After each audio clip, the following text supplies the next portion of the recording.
broadcast gameplay. And then once here, you're going to pick the service you want to play on. Now, obviously, you've got Twitch here, like I said, you've got YouTube, and you have got Dailymotion. So I'm going to go through every single one of them here. I don't have a Dailymotion account, but it'll basically explain to the other two, so we need to go in depth in the Dailymotion. But for Twitch, for example, if I want to live stream on Twitch, I can include a video from PlayStation camera. That's what their face cam would be, and you can show up on the top right there. You could set up a PlayStation camera. Include microphone audio and broadcast. That's if I want to put the audio on it, and display message spectator. It's if I want, see here, it's if I want these comments to pop up. If I want to see comments on my screen while I'm streaming, I can enable that, or I can disable it depending on FB, as well as... Lindor, irresistibly smooth, the official chocolate of the Golden Globes.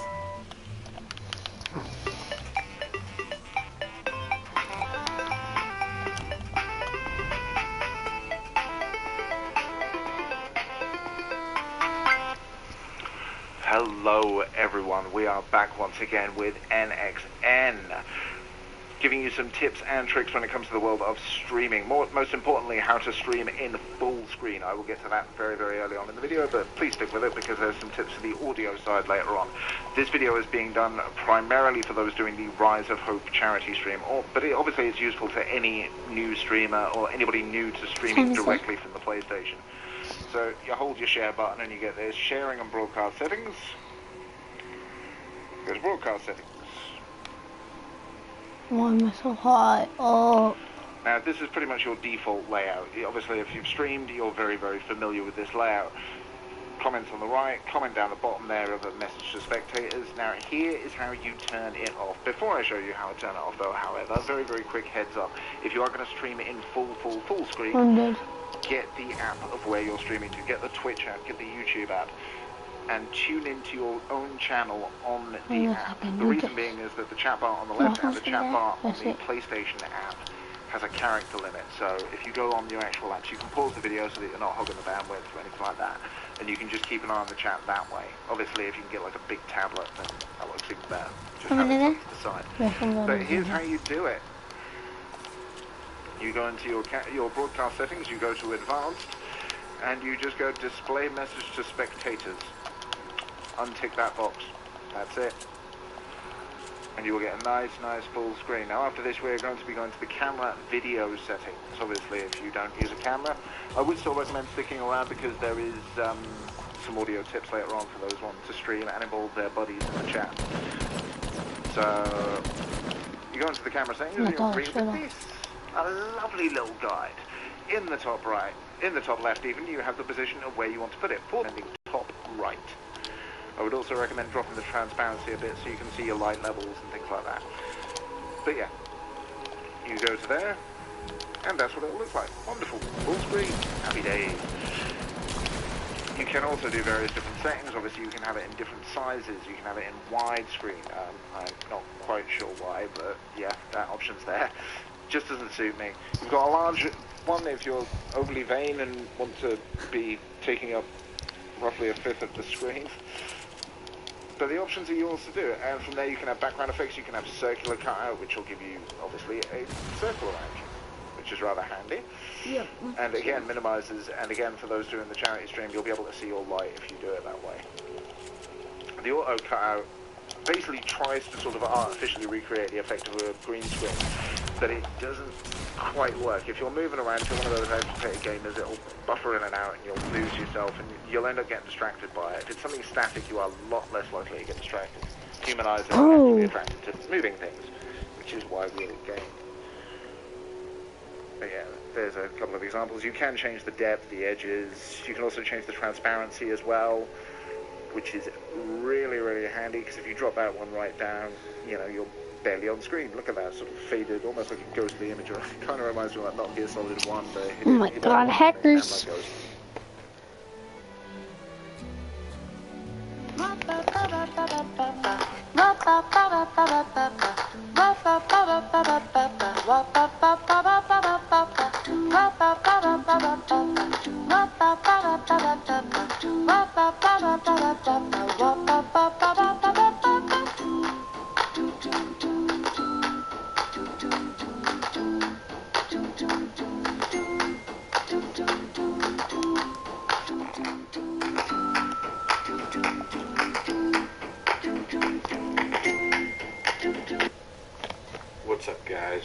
This is going to be a tutorial on how to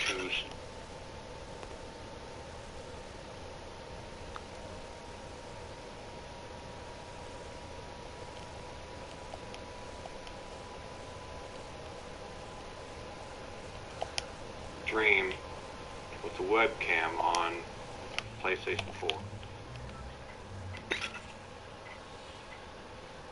It's also going to be a tutorial on how to cut out the background on the PlayStation 4 camera.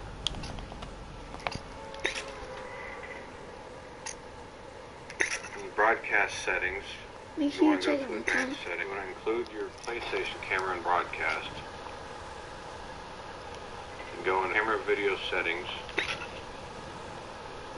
Here you can choose the size and where your camera is placed. We'll do large so that way you guys can see it better. I like to use the upper right. There's not much up in that corner in Call of Duty. Flip it. Now this is where the background gets removed. The best way I've found is auto cutout.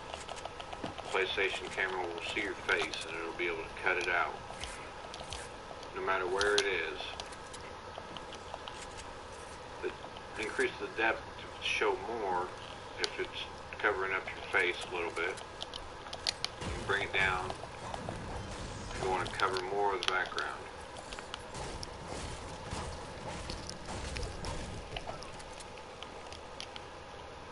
Sometimes it takes a little bit for the camera to see where your face is. And also the edges. The edges is how close in the cutout's going to be. With minimum setting you can do face only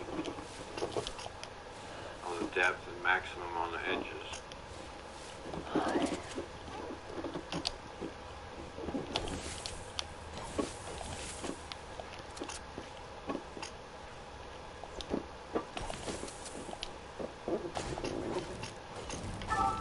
You can also apply an effect on the camera.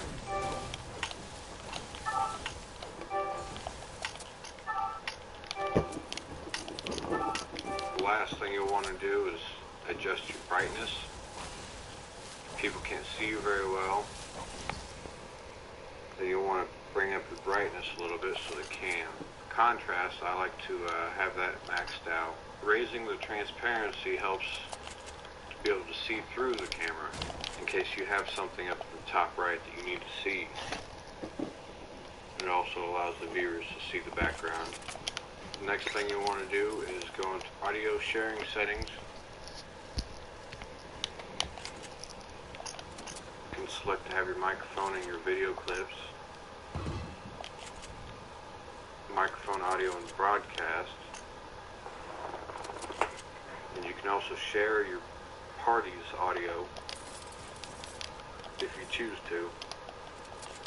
They also have to go in and select to share the party audio. Another helpful trick would be comments to speech, in case you don't want the comments on the side. That way you can have a bigger screen.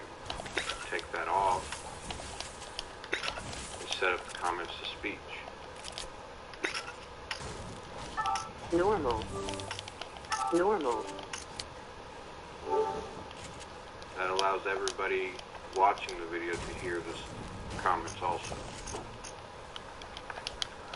Alright, now you're going to want to start a game. Whichever game you guys choose.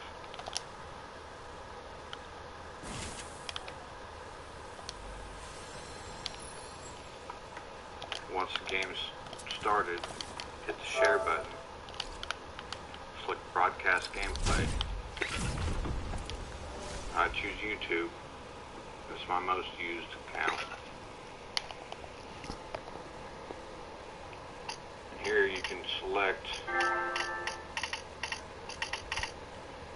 to use your PlayStation camera and broadcast, microphone audio and broadcast, display message to spectators and spectators' comments, I don't use this because I watch it on YouTube on my second monitor. You want to put in a good title, something people want to watch. The description is whatever you want. It automatically gets uploaded through YouTube's homepage description. So I always go and delete all that.